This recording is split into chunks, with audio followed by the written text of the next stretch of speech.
Setelah mayit dikubur, maka kubur akan menghimpit dan menjepit dirinya. Tidak seorang pun dapat selamat dari himpitannya.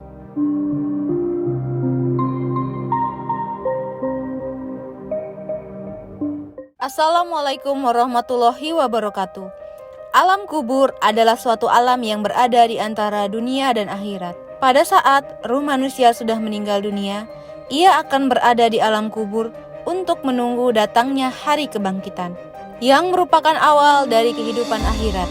Jadi alam kubur merupakan suatu tempat yang menjadi persinggahan ruh manusia setelah kematian, yakni setelah ruh terpisah dari jasadnya. Setelah mayit dikubur, maka kubur akan menghimpit dan menjepit dirinya.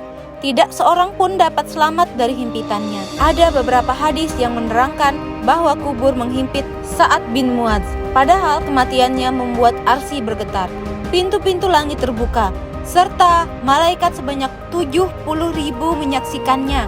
Dari Ibnu Umar, Rasulullah bersabda, inilah yang membuat arsy bergerak, pintu-pintu langit dibuka, dan disaksikan oleh 70.000 malaikat. Sungguh ia dihimpit dan terjepit oleh kubur, akan tetapi kemudian ia dibebaskan. Kondisi alam kubur itu gelap gulita. Rasulullah Shallallahu Alaihi Wasallam bersabda, sesungguhnya kuburan-kuburan ini dipenuhi kegelapan bagi para penghuninya, dan sesungguhnya Allah Subhanahu wa Ta'ala menyinarinya bagi mereka dengan syafaatku terhadap mereka. Rasulullah Shallallahu Alaihi Wasallam sendiri tidak pernah lepas berdoa setelah sholatnya memohon dijauhkan dari siksa kubur tersebut.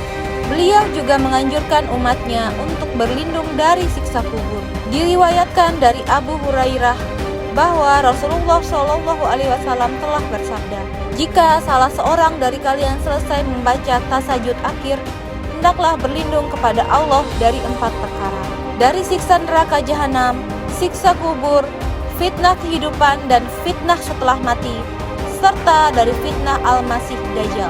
Dalam hadis lain disebutkan mengenai keadaan alam kubur dari Ibnu Umar yang mengatakan bahwa Rasulullah Shallallahu Alaihi Wasallam pernah bersabda, sesungguhnya seseorang di antara kalian apabila mati, ditampakkan kepadanya setiap pagi dan petang kedudukannya.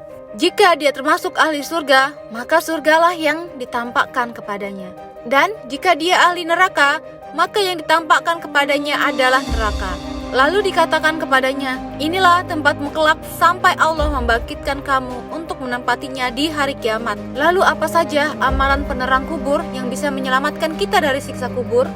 Yang pertama adalah mengerjakan sholat wajib. Hal ini juga diperkuat oleh hadis sahih. Sholat adalah cahaya, sedekah merupakan bukti nyata, sabar itu sinar, dan Al-Quran adalah pembelamu atau penuntutmu. Hadis riwayat Muslim. Amalan selanjutnya yang mampu menjadi penerang dalam kubur adalah memperbanyak sedekah. Bersedekah adalah salah satu amalan yang pahalanya terus mengalir walaupun orang tersebut sudah meninggal dunia. Dalam hadis riwayat At-Tabrani diterangkan, sedekah akan memadamkan api siksaan di alam kubur. Artinya, jika anak cucu Adam mati, maka semua amal perbuatannya terputus, kecuali 3 hal, sedekah jariah, ilmu yang bermanfaat, dan anak soleh yang mendoakan orang tuanya. Hadis riwayat Muslim. Ketiga, doa anak soleh mampu menjadi penyebab penerang di alam kubur. Rasulullah Shallallahu Alaihi Wasallam bersabda, jika anak cucu Adam mati, maka semua amal perbuatannya terputus kecuali 3 hal, sedekah jariah, ilmu yang bermanfaat, dan anak soleh yang mendoakan orang tuanya. 4. Membaca Al-Quran agar mendapat syafaat. Sabda Rasulullah Shallallahu Alaihi Wasallam, bacalah Al-Quran karena sesungguhnya di hari kiamat nanti ia akan menjadi syafaat kepada orang-orang yang mengikutinya. Hadis riwayat Muslim.